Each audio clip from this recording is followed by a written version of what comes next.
Empecé porque yo era bailarina hace muchísimos años.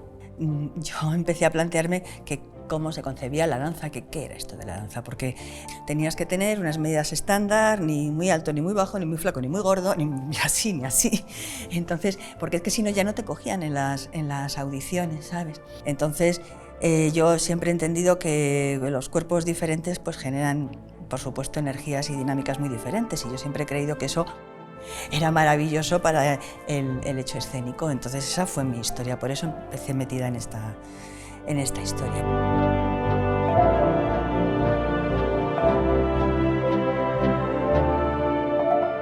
Veía a mi tía en televisión, bueno, en teatro también, y me gustaba mucho. Y luego siempre hacíamos nuestras tonterías en casa. En Nochebuena, pues siempre había una excusa para ponerse una peluca. Llegué al teatro con la llegada al instituto y me quedé en el teatro. Y luego con mi hermana, que tiene discapacidad física, cuando empecé a trabajar ya profesionalmente, las primeras clases que me nacieron fueron ya de un grupo integrado. Entonces fue como una situación de sinergias entre lo que yo conocía del mundo del teatro y el descubrimiento de que la diversidad tenía sentido. Fue bailando en Londres con la compañía que conocimos a la compañía de danza Candoco, que es una de las primeras compañías en el mundo que integra bailarines con y sin discapacidad, y bueno, eso fue como ese hallazgo que nosotras necesitábamos, ese impulso para poner en marcha un festival que fuera inclusivo y que atendiera a todas las disciplinas. Y no, el Festival 10 Sentidos precisamente es un festival de artes vivas donde evidentemente el protagonismo está siempre en las artes escénicas, pero quiere reunir a todas las artes contemporáneas y hacer un diálogo constante sobre inclusión, diversidad, apostar por las diferencias. Nosotras como coreógrafas, como bailarinas, cuando vimos las piezas de repertorio por Candoco de Trisha Brown ejecutadas de una manera increíble y dijimos, bueno, aquí no hay límites y lo que es capaz, ¿no? Los cuerpos, como esa diversidad de los cuerpos, ¿no? en la danza, el poder que tiene y cómo transforma también la mirada, ¿no? de los espectadores. Entonces vinimos con esa intención de arrancar algo que sí que es cierto que en las primeras, en la primera edición, porque fue donde tuvimos también esa conciencia de vamos a hacer hicimos una edición en la que el foco estaba puesto en esa diversidad, ¿no? Y luego nos dimos cuenta que precisamente para hablar de inclusión teníamos que expandirlo y teníamos que integrar artistas con y sin discapacidad al mismo nivel, ¿no? Simplemente abrir las puertas y abrir la mente a que hubiera muchos tipos de propuestas diferentes. Acabé como director de producción del Centro Dramático Nacional y ahí fue donde empezó mi relación, creo que como le pasa a mucha gente, un poco por casualidad con la inclusión, ¿no? Nos llegó una propuesta de Inés Enciso y Miguel Cuerdo para hacer un festival que se llamaba Una mirada diferente, de artes escénicas y discapacidad, y ahí fue donde yo me enfrenté por primera vez a algo que desconocía, y a mí lo más bonito que me ha traído todo esto es quitarme esos prejuicios. Pues había mucha cultura en mi casa, ¿no? Y yo creo que fue un poco esa apertura a lo estético y de ahí un poco buscar justamente aquello que me faltaba en la vida.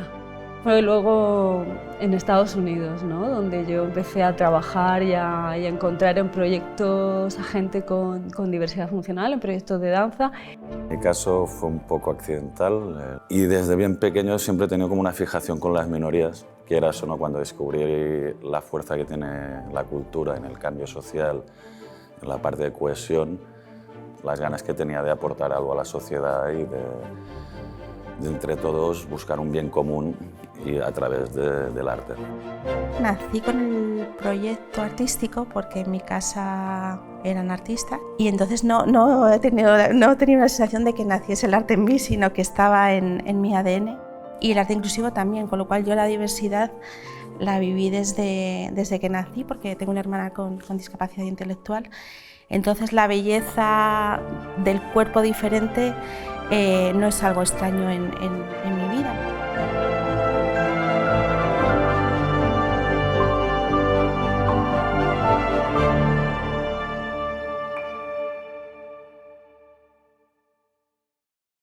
Realmente nosotras siempre hemos pensado que también es Es un poco complicado porque al final, si empiezas a ver cómo nombras las cosas, creo que muchas veces es mucho más sencillo. En realidad, todas las personas tenemos alguna discapacidad y la diferencia es que algunas son más aparentes que otras.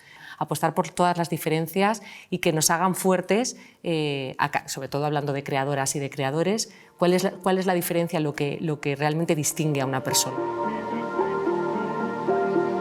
Y también luego conscientes del poder de contagio que tiene lo diferente, ¿no? que es una pasada para los que no lo conocíamos o para de repente creadores que empiezan a trabajar cuando nunca lo han hecho con la discapacidad, que tiene un poder de contagio bestial y te abre de repente unas posibilidades artísticas que a lo mejor ni te planteabas antes.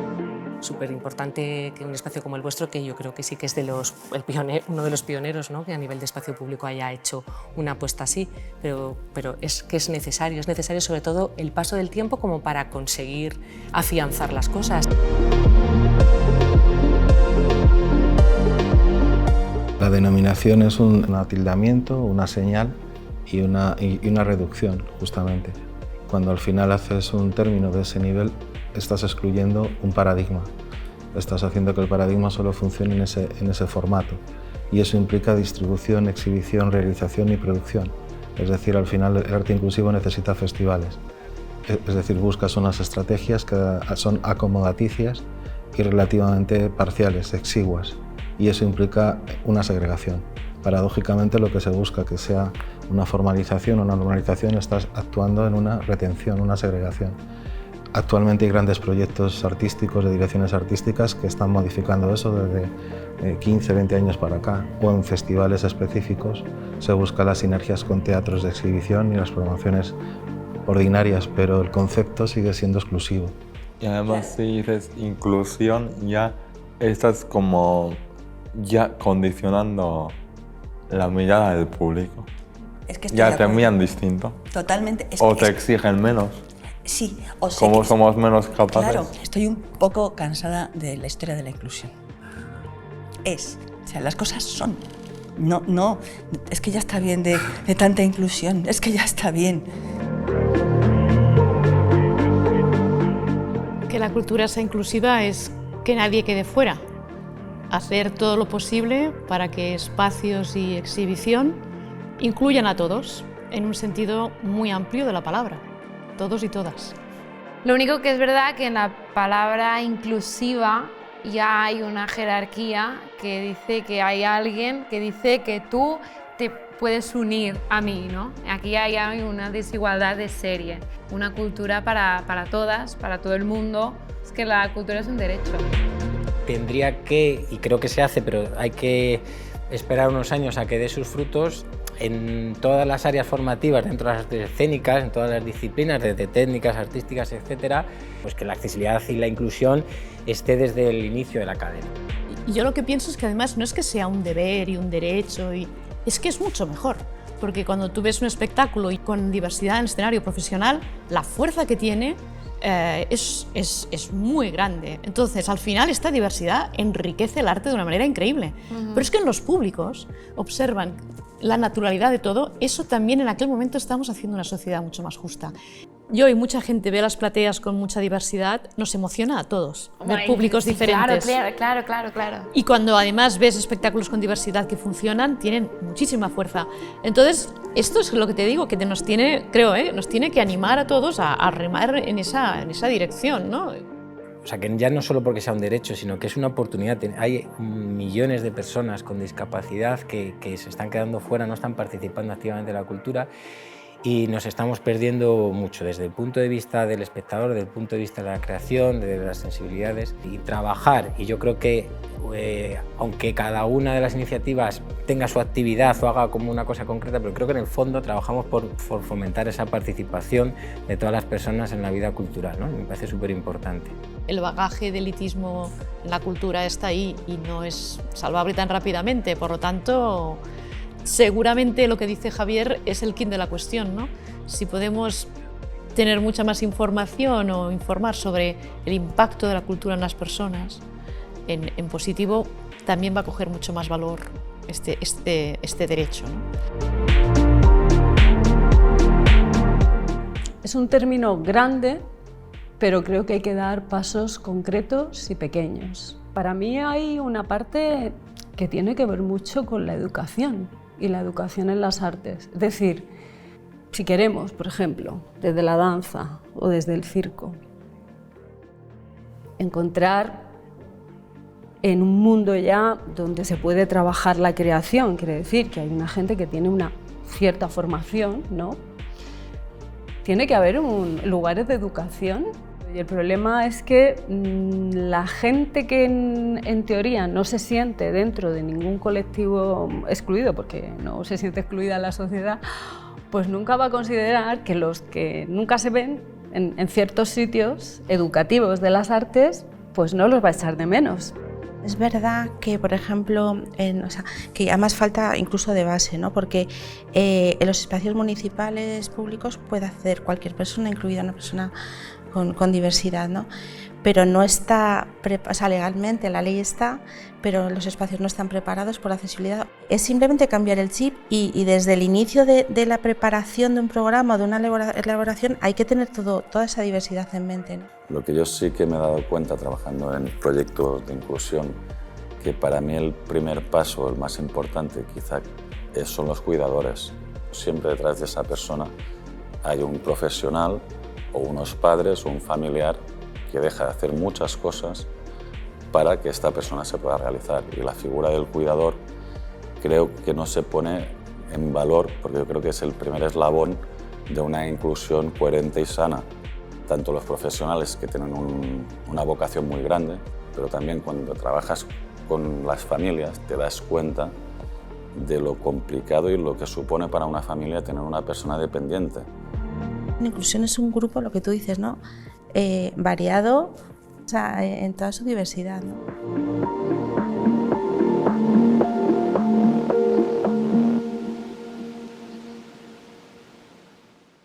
El arte en el margen, que no marginal, obliga a una reformulación del paradigma.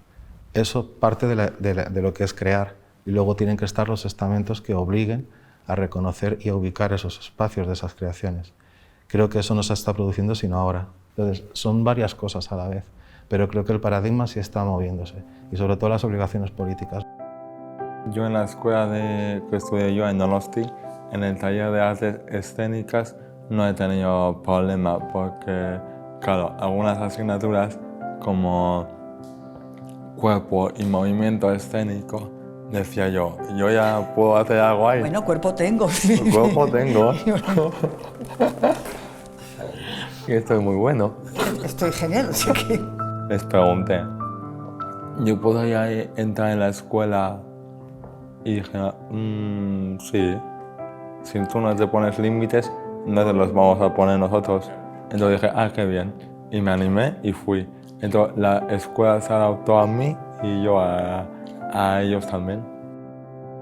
Yo todavía cuando voy con la compañía tengo que explicar a los elementos de producción de un teatro en redes que el cartel se tiene que hacer así, que esto no es un cartel accesible, que las medidas de accesibilidad cumplen este requisito, que el plan de producción tiene que modificar sus horas, y todo eso estoy cambiando el asentamiento de gente que llega al teatro.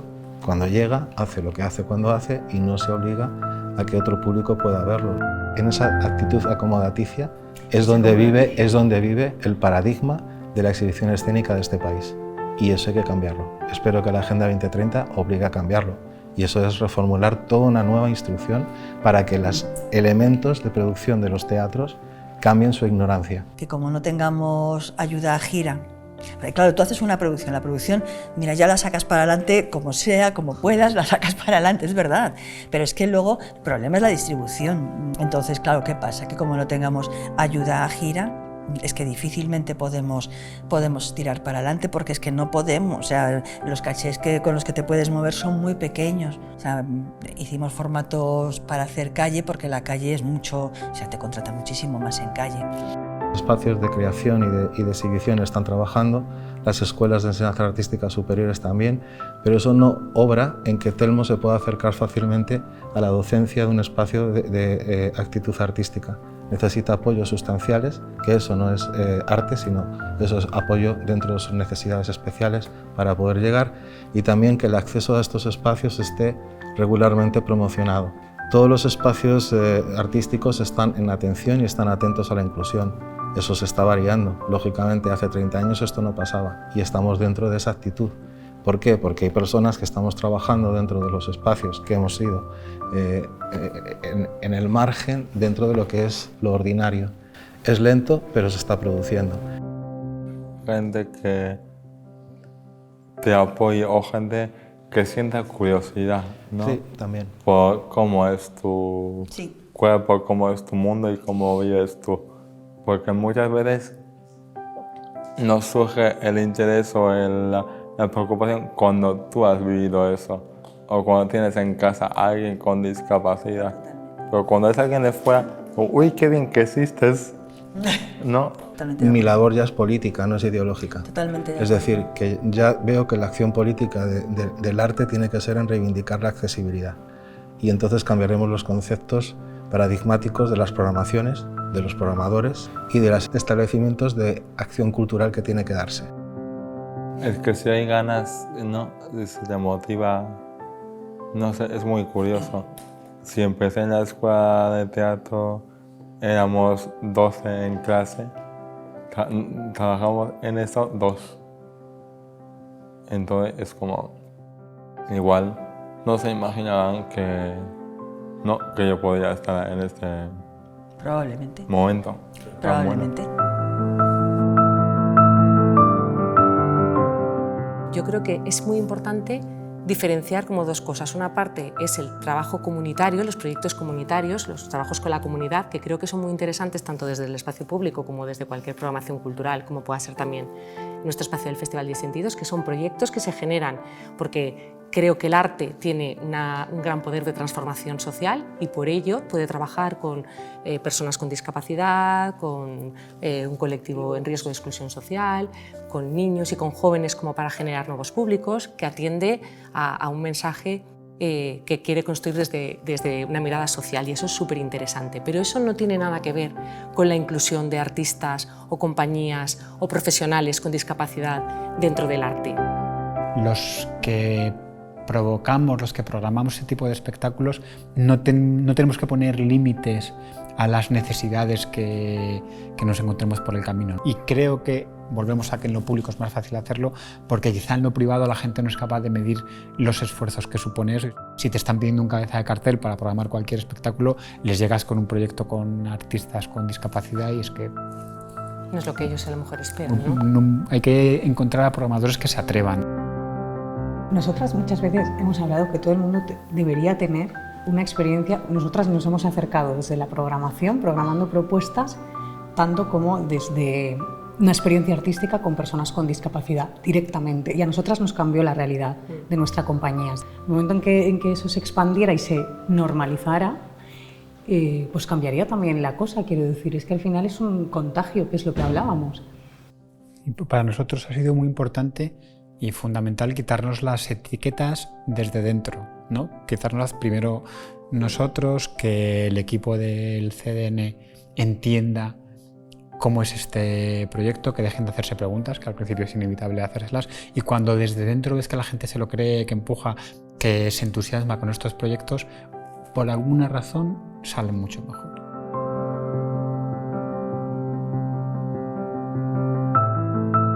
La mayor dificultad para mí a lo mejor es conseguir el equilibrio entre o que me entiendan en el momento en el que estoy creando, abierta a improvisaciones y tal, y cuando llegamos al momento ya de limpiar. Pero la verdad es que disfruto, es donde más disfruto y me ofrecen un montón de cosas que yo no tenía ni planteado. Yo básicamente doy temas y dejo que la gente vaya haciendo.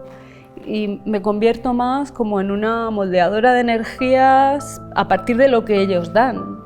Yo puedo hablar un poquito, llevamos menos años yo en mi caso, y sí que del primer espectáculo, que fue una cosa espontánea y coral, fue muy bonito, pero fue un espectáculo que no se llegó a explotar todas las potencialidades que tenían. Y allí nos quedamos. Ahora cuando hemos entrado a hacer la segunda producción, la dificultad más grande y a la vez el acierto más grande fue dividir cada persona dependiente, la juntamos con un artista y a la vez les dimos un director de su disciplina. Entonces, el hecho de atomizar la producción y respetar los tiempos de cada artista, y hemos tenido 5 directores de número, más un director global, más los 5 artistas que han hecho este acompañamiento individual a la persona, que aquí sí que realmente hemos empezado a ver que era un camino muy interesante, porque se ha creado el vínculo entre los artistas, la complicidad. O sea, se nos ha ido reproduciendo cosas que yo he visto en producciones normales. El problema muchas veces es que estamos en tierra de nadie, en distintas aguas. Entonces, nosotros podemos acceder a las ayudas del ámbito social para la estructura de la entidad, porque somos fundación, pero no para la creación. Y dentro del ámbito de la cultura, cuando podemos acceder, por lo menos hasta ahora, a las ayudas a la cultura, siempre tienen que tener un fin social. No puede ser un proyecto cultural per se, pero sí nos gustaría que se reconociese la producción cultural única y llanamente. Y luego, creo que hay una labor de educación también muy importante. O sea, tú puedes tener un teatro absolutamente accesible, que si el equipo que está conformando el teatro no está educado en la diversidad, van a ver la diversidad como un problema. Entonces, creo que tiene que ir un poco parejo, ¿no? Que sepan cómo enfrentarse a personas diversas de cualquier tipo que puedan venir a ver el espectáculo. Sí, el cambio de paradigma creo que es importante y se tiene que producir porque todas estas personas han estado recluidas en centros a menudo o en casa y no han estado invitadas o no se han acostumbrado a disfrutar de la cultura y de la sociedad en general. Esto es como, hay que trabajar la inclusión y la accesibilidad, es decir, puede ser todo accesible, pero si no te vienen porque no se sienten invitados o no les interesa o no les interpela. Entonces hay un tema de temáticas, pero también hay un tema de ir trabajando que esto también es para ellos. Y en este sentido, los 17 años de experiencia de Propacultura es que al principio no es para mí, lo pruebas, te gusta, lo trabajan en el centro, luego van con sus padres. Es un recorrido, efectivamente, pero por supuesto, y esto pasa con las personas también sordas, ¿no?, que si han estado tanto tiempo excluidos, pues no van a venir de golpe, ¿no? O sea, quiero decir, hay que trabajar esos públicos especialmente, de manera muy proactiva, para que se sientan invitados. Lo que vemos nosotros en escenaris espacials es que no pueden acceder a escuelas de formación actoral. Hay muy pocos actores o alumnos con discapacidad porque viven en fundaciones mayoritariamente cuando son adultos. Y si tú vives en una fundación, vas con todo el grupo a hacer la actividad. No puedes ir tú a la escuela. Es que yo creo que en temas de políticas educativas se ha trabajado mucho la inclusión en primaria, sí, pero queda pendiente todo el tema de estos estudios más de posgrado o de FP, etcétera, y de incluir, como tú dices, de otras maneras, ¿no?, más auditivas. Y yo creo que es una transformación que está en proceso. Hay que ponerlo muy fácil y hay que ir a por ellos directamente. Sí, sí. Si no, no nos van a venir porque han estado demasiado tiempo excluidos. Si hemos descubierto que la cultura puede hacer tanto para mejorar la vida de estas personas, están en una situación de vulnerabilidad, ¿cómo vamos a dejar de hacerlo? Desde la cultura podemos mejorar la vida de las personas que lo están pasando peor. En accesibilidad física, pues bueno, se ha avanzado mucho, como hemos hablado, y el siguiente paso, yo creo que se llevan unos años apostando por la accesibilidad a la comunicación. Yo percibo que también la accesibilidad cognitiva también ha tenido un impulso en los últimos años. Hablamos de muchas otras niveles de accesibilidad, pero claro, la relación con el espacio cultural no es solo ir a ver a la obra. Creo que todavía no hay un conocimiento suficientemente extenso sobre lo que es la cadena de accesibilidad. Es decir, desde el momento en que te informas a través de la página web o en el momento que compras las entradas y su accesibilidad o no accesibilidad, y por lo tanto aquí es un tema también peliagudo, ¿no?, a comentar, que se debería casi poner un poco por ley, ¿no?, que también la venta de entradas fuera accesible para todos los públicos, porque si no se rompe ya la cadena y después, como tú muy bien dices, Llegar, aparcar, sentarte, enterarte de la obra. Sí que reivindicamos que haya un criterio, digamos, de descuentos o unos programas que implementen de manera regular, como tú bien apuntabas, para facilitar ese acceso, porque efectivamente hay colectivos que tienen más dificultades, etc. Y eso no significa, por supuesto, que no se esté poniendo en valor la cultura, sino todo lo contrario. El impacto que tiene individualmente en cada una de las vidas y de estas personas vale mucho la pena. Entonces, bueno, vale la pena, ¿no?, pensarlo.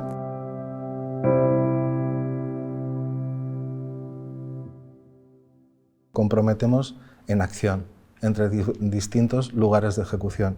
El plano artístico, el plano de producción y gestión, el plano de realización. Esos espacios tienen que estar calibrados y formidables. Hay una cosa muy buena, que es que si hacemos las cosas para la gente con discapacidad, ya vale para todos. Exactamente. Claro, No solo para mí. Y que a mí me encanta pensar eso de que si todos los espacios fueran accesibles, adaptados, ya no hay discapacidad. Entonces ya son no los sitios los discapacitados. Claro, quiero decir que no. Pero hay un espacio que se está ganando en Territorial Mar, que son los programadores culturales, en lo que puedan atenderse y cambiar su forma de ver el mundo, y también los espacios de exhibición en redes, que tienen que también ofrecer un espacio distinto de las programaciones. Es que creo que el cambio de paradigma realmente debería ser que no valorar las propuestas con discapacidad en función a la debilidad que pueda haber en ese artista, sino que precisamente tú mires su trabajo por el discurso de esa creadora o ese creador, con sus posibilidades, sin que eso sea una limitación, que tú puedas valorarlo exactamente igual. Normalizarlo, yo creo que lo suyo es que en una programación esté integrado, sin que además tú tengas que de verdad poner en valor o tener que señalar que estás atendiendo a artistas con discapacidad. Entonces, esta es nuestra apuesta por un trabajo de calidad, independientemente de que aquí haya o no, y ya iréis descubriendo en la programación, si el coreógrafo va en silla de ruedas, si hay 10 personas invidentes en una de las obras, pero sobre todo que convivan, igual que en el cine, por ejemplo, que se normalice la idea de que puedan participar actores y actrices con discapacidad. Pues a mí me encantaría que la Fundación, lo que es la sede, me gustaría que fuese un espacio realmente abierto a la ciudadanía, que todavía no lo podemos conseguir porque no tenemos los recursos, ¿no?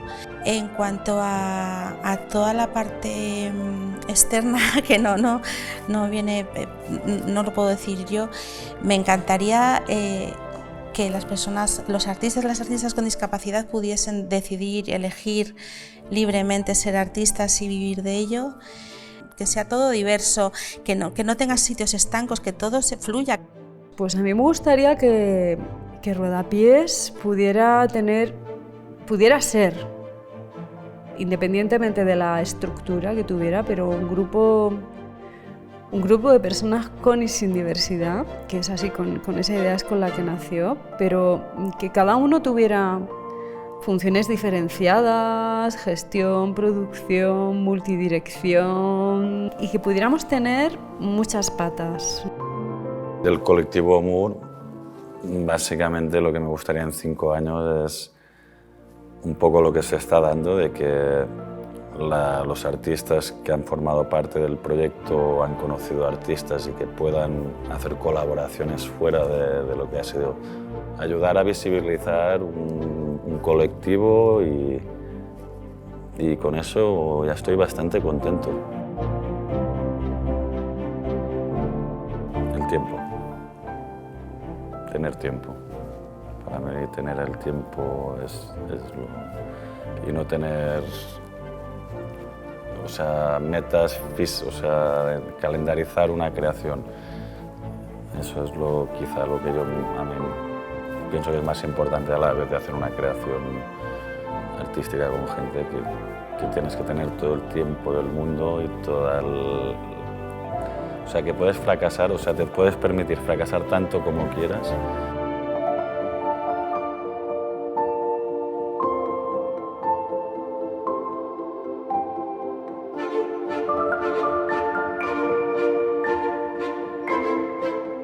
Yo tengo mucha esperanza. Yo pienso que, no lo sé cómo, que dentro de 10 años en nuestras programaciones estables, sin poner un subtítulo de una obra con personas, habrá mucha más diversidad y habrá propuestas diversas, habrá otras maneras de narrar historias y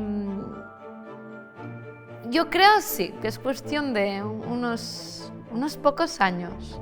Yo creo que antes que lo que decía, yo creo que es imparable. O sea, la transformación, la sociedad está evolucionando y el sector también, el sector de las artes escénicas. Y eso llegará y yo creo que incluso antes de 10 años lo veremos. Yo si comparo, digamos, hace 12 años o 10 años, es que ya os digo, no había oferta cultural accesible. El impacto positivo que tiene la cultura, la inclusión en la cultura, la participación de personas de diversos colectivos en la cultura, que tiene un impacto positivo tan grande que no nos cabe ninguna duda.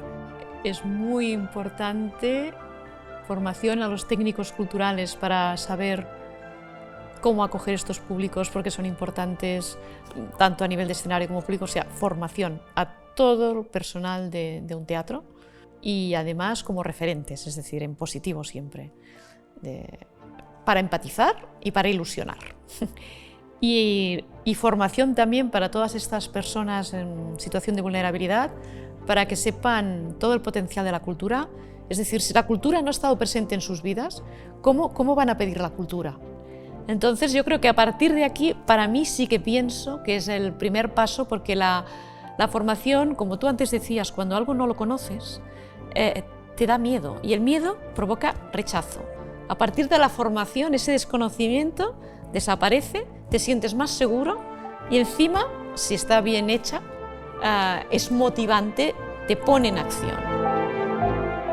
El futuro ideal sería que cada vez en más lugares se tuviera esta sensibilidad hacia estos públicos especiales y, por lo tanto, con políticas culturales hacia ellos.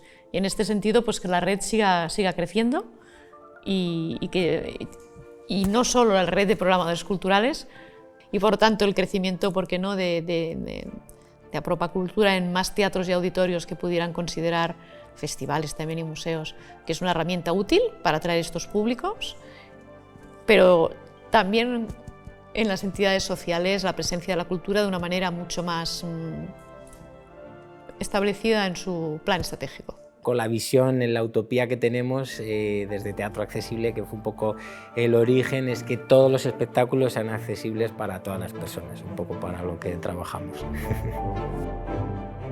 Yo creo que es importantísimo que el público tenga la capacidad de normalizar el acceso a ver propuestas con artistas con y sin discapacidad. Yo creo que eso debería ser la base fundamental para que las cosas todavía puedan avanzar un poco más rápido y si soñamos en un futuro mejor. Que las artes escénicas estén presentes en las aulas y que, igual que los niños comienzan a pintar y llega un momento en que lo abandonan porque la vida te exige otras cosas, pues fomentar muchísimo la educación artística. Yo creo que es como fundamental, ¿no? El tener conciencia de tu cuerpo, con tus limitaciones y de muchas otras cosas que podamos normalizar, ¿no? Y que el arte o las artes no estén como en un lugar como excepcional, ¿no?, de nuestro planeta y de nuestra vida, sino que se integren en nuestra vida de una manera más natural. Creo que en general el tema de la inclusión va a ser mucho más potente y va a favorecer más cuando se abra todo el espectro de lo social y no se catalice solamente o se vertebre solamente en términos de discapacidad o colectivos en concreto. Bueno, yo creo que es importante sobre todo seguir avanzando, ¿no? Porque en general y más en el arte es muy difícil llegar a los sitios y muy fácil deshacer lo andado, ¿no? Entonces, nosotros, gestores de nuestra generación, en un momento dado a lo mejor ya no estamos en los puestos en los que estamos ahora y habrá otros. Claro. Y me parece muy importante no detener este avance para que los próximos que lleguen continúen el camino iniciado. Bueno, nosotras siempre hemos pensado, no podíamos acomodarnos en nuestro festival, en nuestro proyecto. El reinventarnos es como una exigencia. Entonces, ¿qué me gustaría? Pues que el festival estuviera muy afianzado, que el festival tuviera un impacto en la ciudadanía de pensamiento y que hubiéramos generado pues, mucho pensamiento a través de las artes y que hubiera una normalización de la cultura y que la gente participara y que no fuera un esfuerzo, ¿no? Siguiera existiendo esa necesidad por disfrutar, por pensar y por imaginar, que al final con el arte construimos nuevas realidades, inventamos una historia y bueno, pues que ayudáramos a generar un mundo mejor, una sociedad mejor.